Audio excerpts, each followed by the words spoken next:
Om Swastiastu.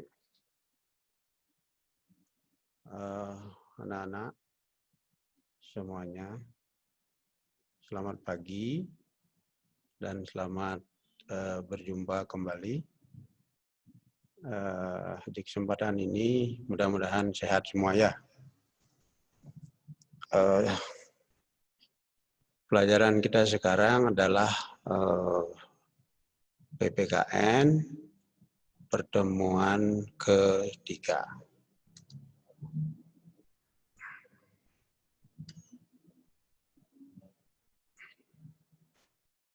Minggu yang lalu kita sudah pelajari di bab 1, itu masih kita ingat tentang hakikat bangsa dan negara.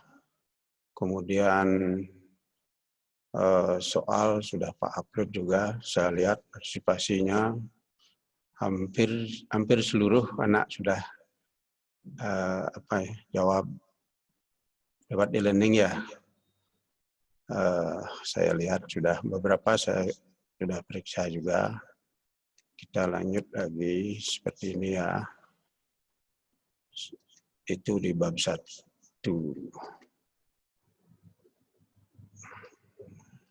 Jawaban kalian juga sudah hampir sempurna.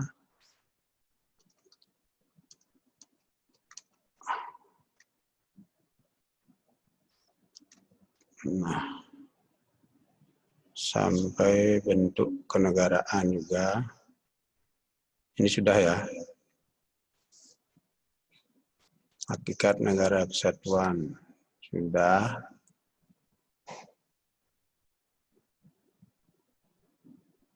Makna negara kesatuan Republik Indonesia sudah, masih diingat ini ya. Indonesia adalah negara kesatuan berbentuk republik. Jangan sampai lupa itu. Karena ini penting ya, negara kesatuan kita tercantum dalam pasal 1 ayat 1. Ini jangan sampai lupa. Jadi bentuk negara kita, negara kesatuan, bentuk republik, itulah yang kita rasakan setelah kita 75 tahun merdeka. Apa yang bisa Anda rasakan? Apakah sudah merdeka? Kan itu pertanyaan di media sekarang banyak. Apa yang dicapai Indonesia dalam kurun waktu 75 tahun kemerdekaan? Kan gitu ya. Kemajuan luar biasa, banyak kemajuan. Namun demikian, tantangan hambatan negara kita hampir di seluruh dunia sekarang hambatan atau tantangan di masa pandemi ini luar biasa. Hampir tanpa disadari oleh hampir seluruh warga dunia begitu. Karena apa? Karena pandemi ini betul-betul membuat negara itu hampir tidak mampu rasanya. Tetapi optimistis pemerintah negara itu bagaimana mampu keluar dari krisis ini. Tentu dengan syarat mampu menciptakan atau menemukan obat, vaksin gitu. Nah, sebelum itu terjadi maka anak-anak diharapkan tetap menjaga kesehatan gitu ya. Protokol kesehatan tetap. Jangan menganggap, sudah zona hijau, sudah zona kuning bisa ke sekolah gitu ya.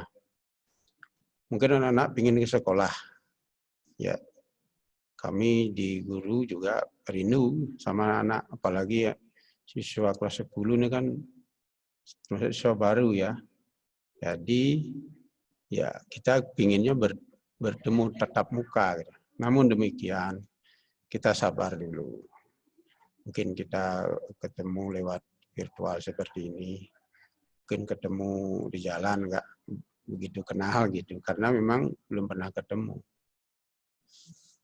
Nah, apapun itu tetap kita jaga kesehatan, jaga jarak. Nggak penting jangan keluar. Karena kita masih, kalau Bali zona kuning. Ya.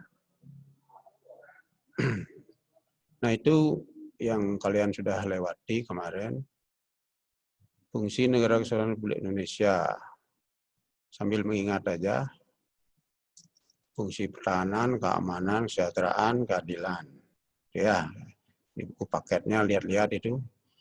Pelajaran PKN mesti banyak membaca. Tanpa membaca apapun penjelasan guru itu agak sulit karena minat baca ini penting. Di kita membaca itu masih kurang sekali gitu ya. Karena anak-anak lebih-lebih di generasi milenial itu Indonesia masih kalah dari negara-negara ASEAN terutama tentang minat baca. Masalah membaca ini dijadikan kebiasaan. Karena kita akan mendapatkan ilmu yang lebih luas, wawasan lebih luas, berkomunikasi, argumentasi akan lebih luas. Oke. Nah, kita masuk ke pertemuan ini sekarang mulainya di bab 2 itu ya. Tentang apa? Fungsi dan peranan Pancasila dalam kehidupan bangsa dan negara. Nah, sebelum kita masuk ke materi yang sesungguhnya, maka kalau melihat judulnya berarti fungsi peranan, gitu ya. Indikator ini saya sudah tulis, indikatornya menjelaskan fungsi dan peranan Pancasila. Nanti kalian mampu menjelaskan secara rinci apa itu fungsi Pancasila, apa itu peran Pancasila. Nah, indikator kedua menjelaskan sikap positif terhadap fungsi dan peranan Pancasila. Ya, kalau di PPKN kan itu aja, materi jelaskan. Terus selanjutnya sikap anak setelah belajar ini apa kan gitu ya, sikap.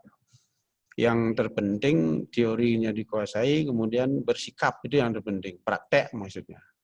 Tadi dapat materi saya dengar pariwisata itu, apa yang kamu pelajari mesti bisa dipraktekkan. Nah, kalau di PPKN dapat pelajaran Pancasila gitu ya, atau dulu namanya pendidikan moral Pancasila, sekarang pendidikan Pancasila gitu. Sesungguhnya yang terpenting bagaimana mempraktekkan dalam kehidupan sehari-hari, itu yang dimaksud dengan sikap. Lanjut ke tujuan pembelajaran. Siswa nanti dapat menjelaskan fungsi dan peranan Pancasila. Kedua, siswa mampu menjelaskan sikap positif terhadap fungsi peranan Pancasila dalam kehidupan berbangsa dan bernegara. Itu nanti tujuan target yang akan kita capai dalam bab kedua itu, yaitu anak mampu menjelaskan. Walaupun kalimatnya tidak mesti sama dengan di buku paket atau di buku LKS kalau ada misalnya.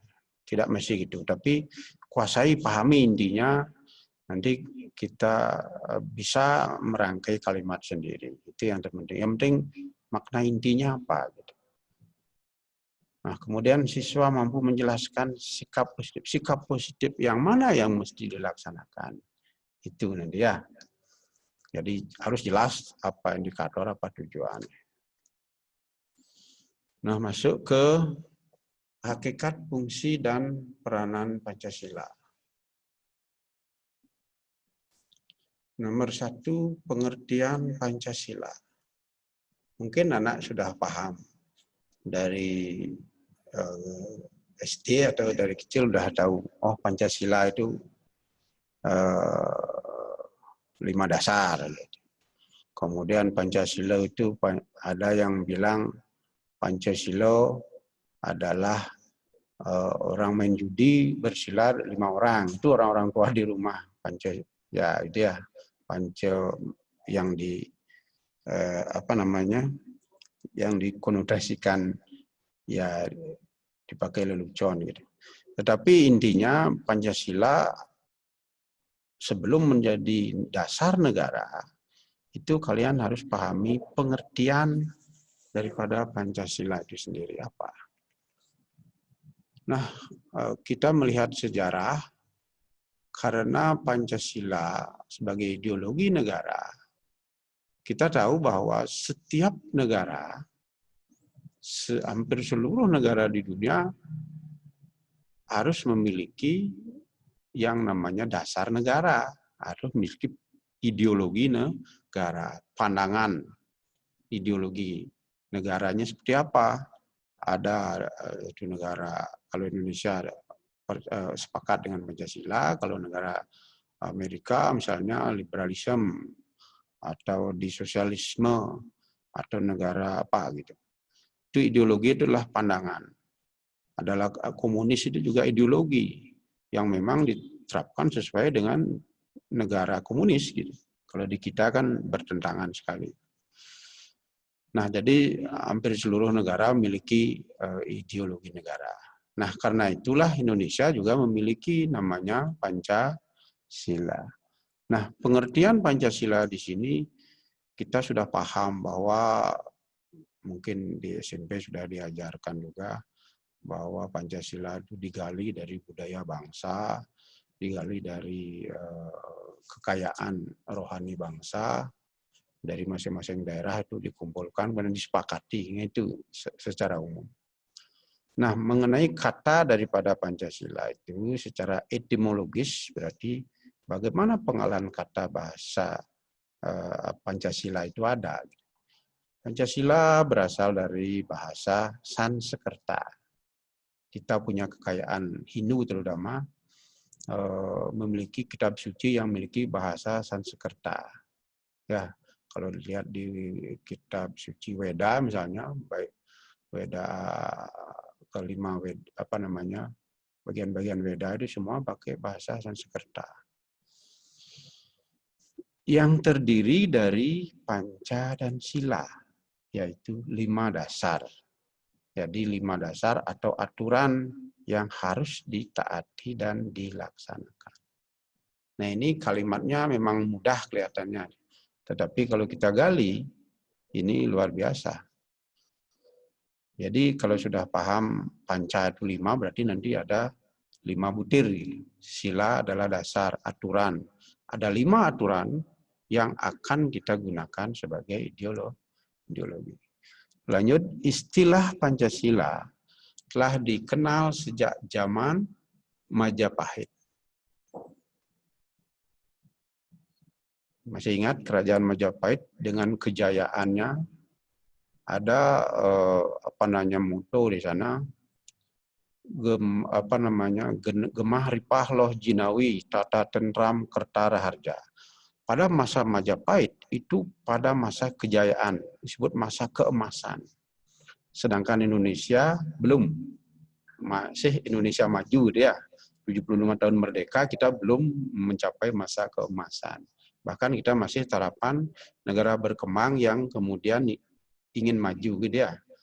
Jadi kita mau sejajar dengan negara-negara maju seperti Amerika, Jepang, Cina gitu. Nah, pada masa Majapahit kejayaan itu sudah masa keemasan. Gemah ripah loh jinawi, tata tentram kertara. Rakyatnya sudah tentram. Gemah ripah loh jinawi artinya sudah makmur, sandang pangan sudah terpenuhi. Itu pada masa kerajaan Majapahit. Itu pada abad ke-14. Makanya pujangga-pujangga baru yang muncul di sana itu, Maharsi Empu itu luar biasa. Beliau memahami bagaimana budayanya tinggi sekali. Itu pada masa Jaya adalah Mahapatih terkenal namanya Gajah Mada, ya, dengan rajanya Hayam Wuruk. Kemudian terdapat kitab Negara Kertagama pada masa Majapahit itu, karangan Empu Prapanca yang juga ada di dalam kitab Sutasoma karangan Empu Tantular. Berarti ada 2 pengarang di sini, bukunya hampir mirip, hampir sama. Itu mencantumkan Pancasila itu sebagai apa namanya dasar atau awal daripada puncak kejayaan kerajaan itu. Maka mungkin pendiri bangsa kita, seperti Bung Karno dan kawan-kawan itu Pondeng Padar itu memberikan apa? Masukan pada sidang PPUPKI itu. Maka Pancasila itulah disepakati menjadi ideologi negara dan dasar negara. Itu ya. Ada kalimatnya, mungkin anak-anak sudah paham, sudah tahu. Bhinneka Tunggal Ika, dicengkram di simbol burung Garuda itu. Bhinneka Tunggal Ika Tanhana Dharma Mangro. Tidak ada dharma mendua. Nah, pada saat itu kan ada dua agama, yaitu Hindu dan Buddha. Islam belum masuk. Nah, karangan Pujangga Maha Besar waktu itu, dalam kitab Negara Kertagama juga ada nama, Pancasila itu, kemudian pada kitab Sutasoma juga ada. Nah, dalam kitab Sutasoma, istilah Pancasila selain mempunyai arti 5 dasar, artinya juga mempunyai arti berbatu seni, juga mempunyai arti pelaksanaan kesusilaan 5, artinya jumlahnya 5 menjadi dasar, menjadi batu seni untuk melaksanakan sesuatu dalam kehidupan berbangsa dan bernegara. Itu intinya. Ini luar biasa ini. Jadi nilai-nilai ini patut kita renungkan. Bagaimana pembentukan, kok bisa Pancasila disepakati? Padahal di negara lain itu ada liberalisme, ada komunis. Ini luar biasa. Kemudian nomor 2 kita lanjut ke fungsi dan peranan Pancasila. Nah, bagaimana fungsi dan peranan Pancasila secara utuh sekarang? Nah, fungsi dan peranan Pancasila sesungguhnya adalah memiliki makna yang sangat penting. Karena fungsi Pancasila yang pokok itu ada 3, yaitu fungsi Pancasila sebagai dasar negara, fungsi Pancasila sebagai pandangan hidup bangsa, gitu ya, dan fungsi Pancasila sebagai kepribadian bangsa Indonesia. Nah, oleh karena Pancasila itu memiliki fungsi dan peranan yang sangat penting di dalam kehidupan bangsa dan negara, maka di sini perlu anak-anak jelaskan nanti bahwa setiap fungsi Pancasila memiliki apa? Memiliki tugas masing-masing. Kalau dia sebagai dasar negara, penjelasannya apa? Kalau dia sebagai pandangan hidup, anak juga harus bisa menjelaskan seperti apa. Kalau Pancasila sebagai kepribadian bangsa, seperti apa? Itu ya, itu harus kita pahami betul. Mungkin satu-satu kita bisa jelaskan bahwa Pancasila sebagai dasar negara. Kalau dasar negara berarti Pancasila sebagai fondasi. Ibarat seperti rumah. Pancasila itu adalah fondasinya rumah itu. Kalau rumah ini kita ibaratkan seperti negara, gitu ya, rumah kita anggap itulah negara, maka fondasinya adalah sebagai dasar negara. Pancasila sebagai dasar negara. Jadi setiap penyelenggara negara dalam pelaksanaan sehari-hari di dalam hukum ketatanegaraan itu harus berdasarkan kepada Undang-Undang Dasar, yaitu terjemahan penjabaran dari nilai-nilai Pancasila. Itulah yang disebut dengan Pancasila sebagai dasar negara. Mungkin lebih jelasnya kita bisa lihat bahwa Pancasila sebagai dasar negara itu memiliki sifat dasar yang utama. Nah, ini yang penting. Sifat dasar yang utama dari Pancasila yakni disebut filosofi Grundslag negara Indonesia. Itu istilah asingnya filosofi Grundslag. Jadi filsafat daripada Pancasila. Pancasila sebagai dasar berarti bahwa Pancasila dijadikan dasar dalam berdirinya Negara Kesatuan Republik Indonesia, yaitu NKRI. Dan digunakan sebagai dasar dalam mengatur pemerintahan negara atau penyelenggara negara. Yang mana disebut penyelenggara negara atau pemerintah negara? Nah, tentu adalah lembaga-lembaga negara. Mungkin kalian sudah pernah dapat apa itu lembaga negara. Nah, lembaga negara itu kan ada lembaga kementerian dan non-kementerian. Kemudian lembaga negara, kepresidenan termasuk lembaga negara. Jadi semua lembaga negara harus berdasarkan kepada Pancasila.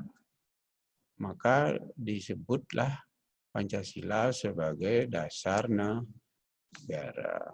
Kemudian penetapan Pancasila sebagai dasar negara itu memberikan pengertian bahwa negara Republik Indonesia itu disahkan pada tanggal 18 Agustus 1945. Kemudian selanjutnya Pancasila sebagai pandangan hidup bangsa. Sebagai pandangan hidup bangsa, kita harus agar tidak terumbang-ambing dalam kehidupan negara ini, maka negara kita mesti memiliki cita-cita, memiliki tujuan, pandangan ke depan, visi misi ke depan. Jadi Pancasila sebagai pandangan hidup bangsa itu adalah memiliki hal-hal yang akan ingin dicapai ke depan. Kalau sekarang sudah 75 tahun merdeka, apakah kita sudah merasa merdeka penuh apa tidak, kan gitu. Kalau belum, nah tetap diusahakan menuju Indonesia yang lebih baik, menuju Indonesia yang lebih maju. Kemudian berikutnya nomor selanjutnya, Pancasila sebagai kepribadian bangsa Indonesia. Pancasila sebagai kepribadian bangsa Indonesia artinya keseluruhan ciri-ciri khas bangsa Indonesia yang membedakan dengan bangsa-bangsa lain di dunia. Jadi kita punya ciri khas, punya kehidupan, punya budaya yang berbeda dengan budaya negara lain. Makanya pariwisata terutama di Bali gitu kan budayanya sangat unik, kepribadian orang Bali sangat unik sekali dan memiliki nilai-nilai budaya yang historis, sosiologis dan memiliki moral yang tinggi. Dulu orang-orang Bali terkenal dengan keramah tamahannya gitu ya. Kalau sekarang mungkin sudah tergerus juga sedikit karena masuk ke sifat individual. Nah, ini yang mesti kita jangan sampai lengah. Karena keramah tamahan orang Bali dulu, orang Indonesia, tidak hanya pemandangan yang sejuk, yang indah, atau tempat yang sangat membanggakan, tetapi juga bagaimana sikap warganya sendiri memiliki sikap yang ramah tamah, kan gitu yang terkenal. Nah sekarang mungkin itu perlu dipertanyakan gitu ya. Jadi anak generasi muda punya tugas bagaimana menjaga sifat keramah tamahan, kepedulian sosial gitu ya. Ini yang terpenting juga masuk ke dalam sikap positif nanti. Nah itu yang kepribadian bangsa Indonesia sebagai Pancasila sebagai kepribadian bangsa Indonesia, artinya membedakan ciri khas bangsa Indonesia dengan bangsa lain. Itu intinya. Nanti kalimatnya boleh dah penjelasan. Pancasila sebagai perjanjian luhur bangsa Indonesia. Perjanjian luhur bangsa Indonesia, kita memiliki Pancasila, kita harus sepakati dulu. Ya, perjanjian luhur itu sepakat untuk menjadikan Pancasila sebagai dasar negara merdeka sebagai bangsa Indonesia. Kita sepakat dulu itu. Setelah sepakat kita pada tanggal 18 Agustus 1945 kita merdeka secara de facto dan de jure, maka kesepakatan itu terwujud pada tanggal tersebut dengan disahkannya oleh PPKI pada saat itu. Nah, inilah merupakan PPKI itu penjelmaan dari wakil-wakil seluruh rakyat Indonesia yang mengesahkan bahwa Pancasila sebagai perjanjian luhur untuk membela Pancasila selama-lamanya. Kemudian Pancasila sebagai sumber dari segala sumber hukum. Nah, Pancasila dijadikan sumber hukum tertinggi karena semua undang-undang di bawahnya adalah hasil penjabaran dari kelima nilai-nilai Pancasila. Tidak boleh ada pertentangan antara nilai-nilai Pancasila dengan Undang-Undang Dasar misalnya.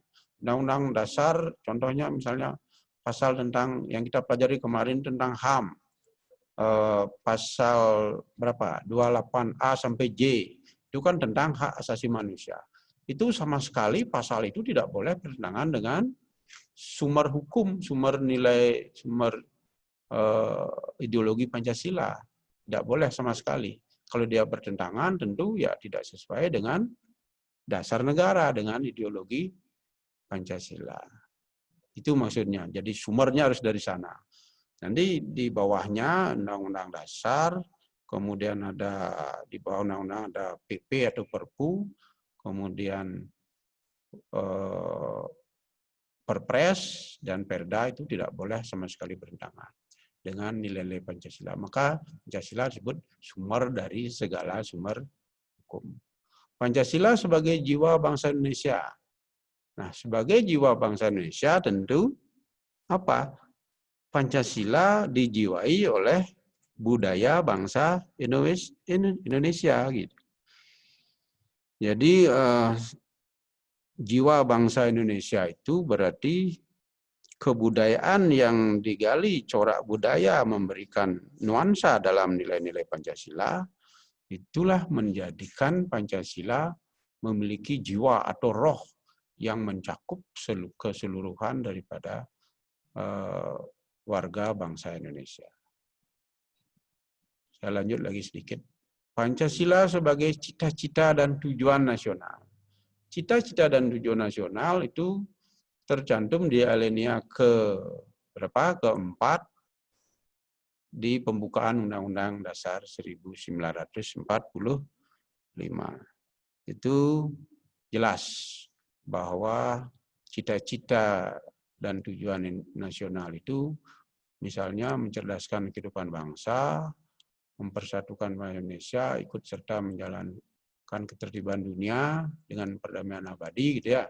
Kita baca nanti, mungkin anak-anak sudah paham itu. Sudah gampang menjawab sila alinea pembukaan alinea keempat. Tapi kita lihat itu agak panjang lebar juga isinya. Nah, dibaca lah itu nanti ya. Lanjut lagi, Pancasila sebagai alat pemersatu bangsa Indonesia. Jelas.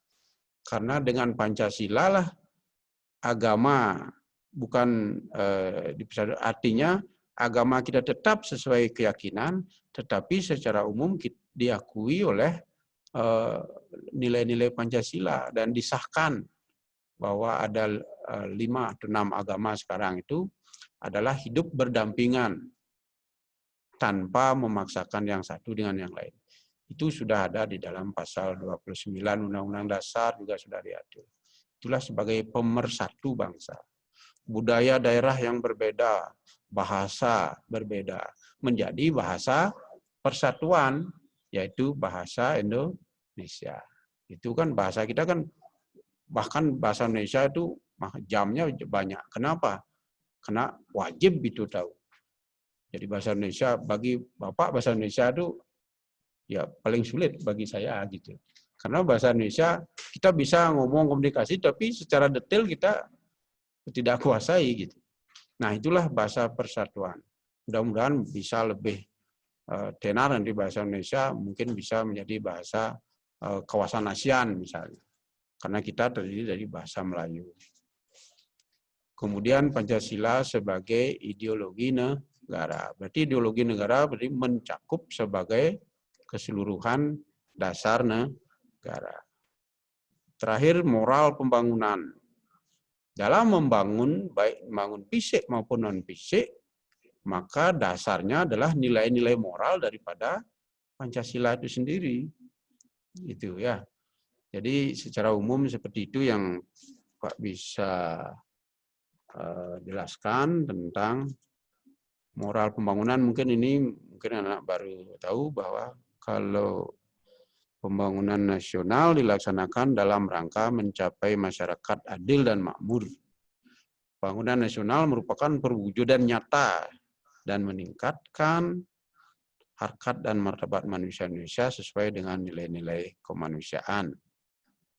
Itulah tujuan daripada Pancasila sebagai moral pembangunan. Nah, kita akan gencar sekarang bagaimana membangun. Kalau di masa pandemi ini juga kita tetap seimbangkan. Kata Presiden Jokowi kan keseimbangan antara rem dan gas kalau di mobil misalnya. Artinya antara menjaga kesehatan dengan protokol kesehatan, bagaimana bisa keluar dari pandemi corona ini. Kemudian di satu sisi ekonomi juga nggak boleh dibiarkan, harus seimbang. Kesehatan kita utamakan, tapi jangan lupa ekonomi. Karena masyarakat ekonomi nggak ada, mungkin nggak bisa jalan. Gitu. Jadi dua-duanya harus seimbang. Jadi anak-anak juga nanti di rumah harus punya kreativitas. Misalnya bantu orang tua dalam hal pandemi ini seperti apa. Tidak mengurangi juga mengingat bahwa kesehatan itu jauh lebih penting gitu. Tetapi ekonomi kan harus kita laksanakan juga.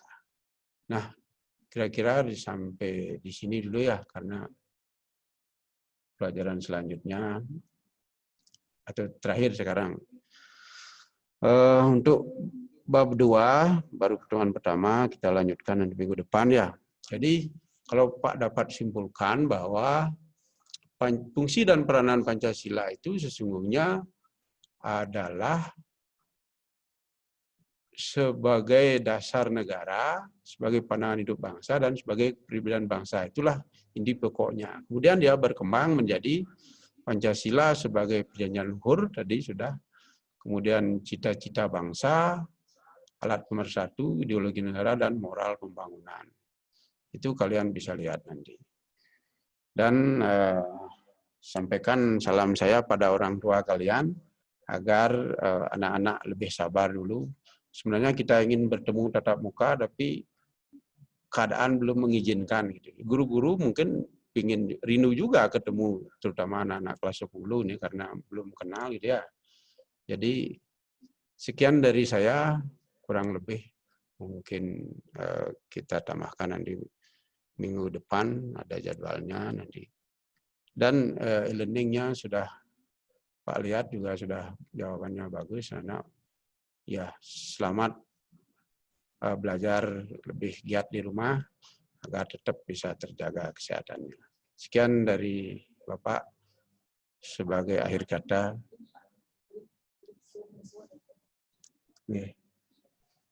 Siang sabkan Pak Paramo Santi. Om Santi Santi Santi. Om.